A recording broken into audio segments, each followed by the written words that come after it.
வணக்கம். இப்போ அருமையான சுவையில் மணமான சுவையான சத்தான நீர்மோர் சுலபமான முறையில் எப்படி செய்யலாங்கிறத பார்க்கலாங்க.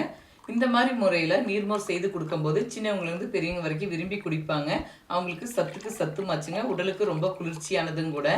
நம்ம முன்னோர்கள் முன்னமே சொல்லி வச்சுருக்காங்க, அதாவது நீரை சுருக்கி மோரை பெருக்கி உணவில் சேர்த்துக்கிறது ரொம்ப நல்லதுன்னுங்க. 1/2 லிட்டர் பால் வாங்கிங்க, வீட்டில் பரட்டி வச்ச தயிர் தாங்க இப்போ எடுத்திருக்கேன் இந்த நீர்மோர் செய்யறதுக்கு. கொஞ்சமாக கருவேப்பிலை எடுத்திருக்கேன், சிறிதளவு மல்லித்தலை, கூடவே கொஞ்சமாக பொடியாக நறுக்குன இஞ்சி, காரத்துக்கு பச்சை மிளகாய் எடுத்துருக்கேங்க. மிளகாய் காரம் பிடிக்கிறவங்க சேர்த்துக்கலாங்க, இல்லைன்னா தவிர்த்துட்டு மிளகுத்தூள் கடைசியாக மோரில் கலந்து கூட குடிச்சிக்கலாம். மோருக்கு தேவையான அளவுக்கு கல்லுப்பு இதிலே சேர்த்து அரைச்சிக்கிறேங்க. கொஞ்சமாக தண்ணி விட்டு நல்லா நைஸாக அரைச்சி எடுத்துக்கலாங்க. நல்லா நைஸாக அரைச்சி எடுத்துட்டேங்க. இதை வடிகட்டி எடுத்துக்கலாம். இப்போ அரைச்சதை வடிச்சிட்டேங்க. இப்போ ஜூஸர் ஜாரில் இப்போ தயிர் தேவையான அளவுக்கு சேர்த்துக்கலாம். இப்போ அரைச்சி வச்சு வடிகட்டி வச்சுருக்கிறேன் இந்த கருவேப்பிலை, கொத்தமல்லி, இஞ்சி சாறையும் சேர்த்துக்கலாங்க.